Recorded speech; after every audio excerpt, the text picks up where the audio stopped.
Hello students, आज के video में हम बात करेंगे about movements in animals. Last lesson में हमने बात की थी ह्यूमन बॉडी मूवमेंट की। आज हम दूसरे एनिमल्स के बारे में भी बात करेंगे। जैसे अभी आप स्क्रीन पर एक घोड़े को दौड़ता हुआ देख रहे हैं। The horse is running with the help of legs. So these animals use 4 legs for running, and these legs moves with the help of muscles and bones. These muscles and bones functions similarly as they functions in human beings.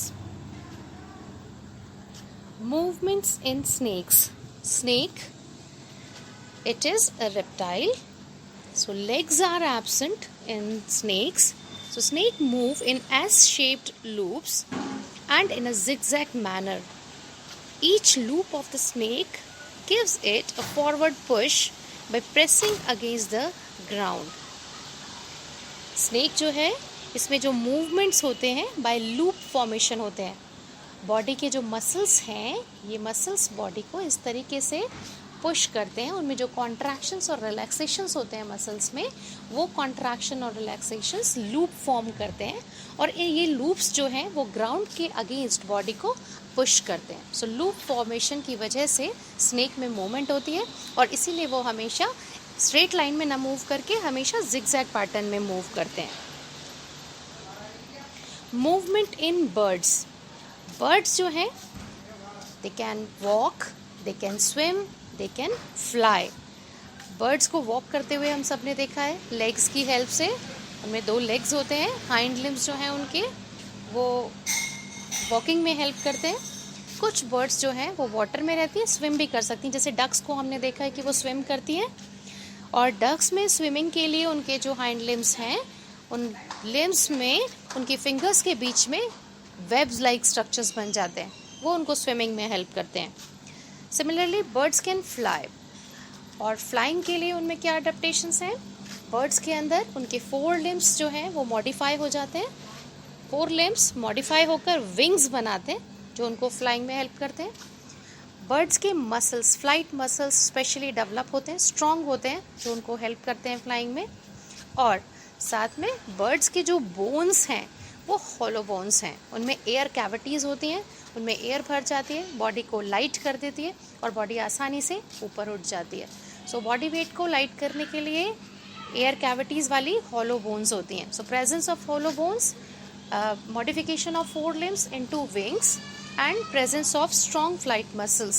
These are the adaptations in birds for flying purpose.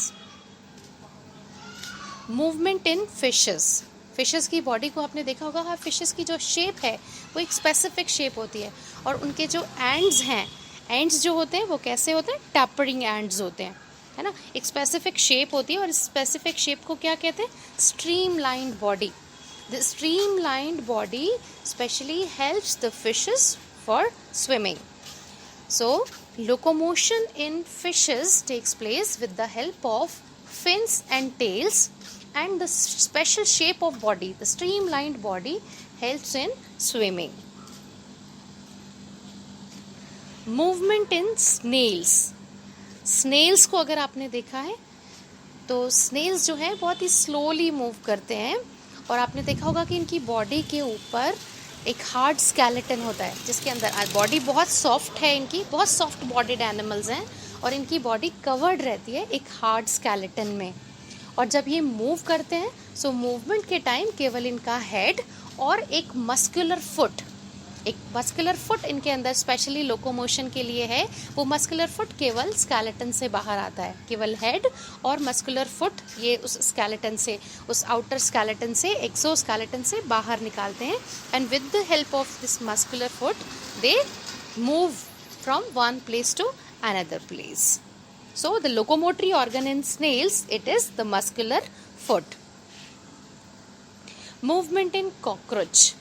Like other insects, cockroach has 3 pairs of jointed legs. Cockroach, इस पे 3 pairs of legs होते हैं. Cockroach की जो body है वो 3 segments के अंदर डिवाइडेड है, 3 पार्ट्स के अंदर डिवाइडेड है. First is head, middle one is thorax and the last one is abdomen. 3 major segments are there. और फिर उसके abdomen में भी छोटे छोटे, thorax और abdomen में भी कई segment मिलेंगे. So body is segmented, right?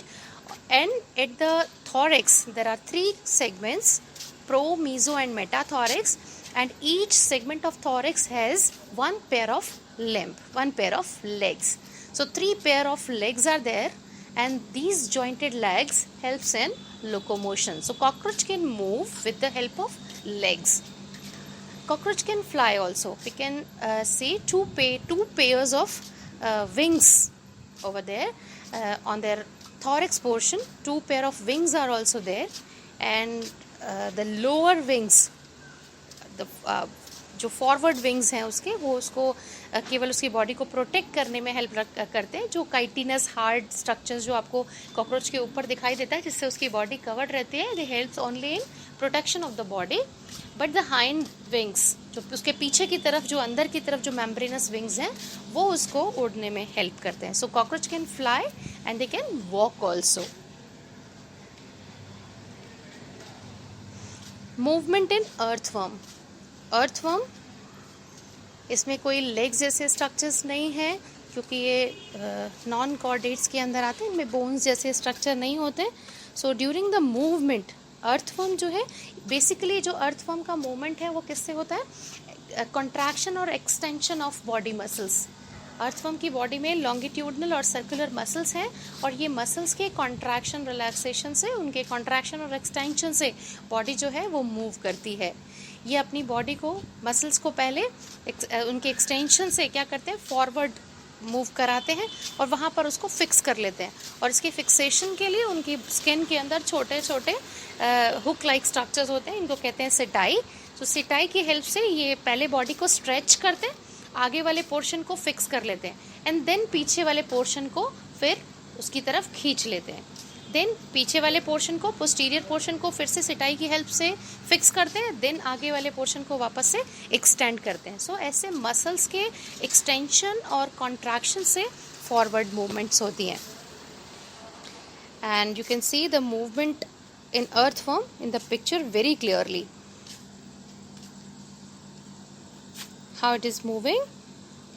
एक पार्ट को, पोस्टीरियर पार्ट को फिक्स करता है, इंटीरियर पार्ट को एक्सटेंशन इसका करता है, फिर इंटीरियर पोर्शन को फिक्स कर लेता है, पोस्टीरियर पोर्शन को खींच लेता है. सो इस तरीके से मसल्स के कॉन्ट्रैक्शन और रिलैक्सेशन से फॉरवर्ड मूवमेंट होती है. Thank you for today's lesson.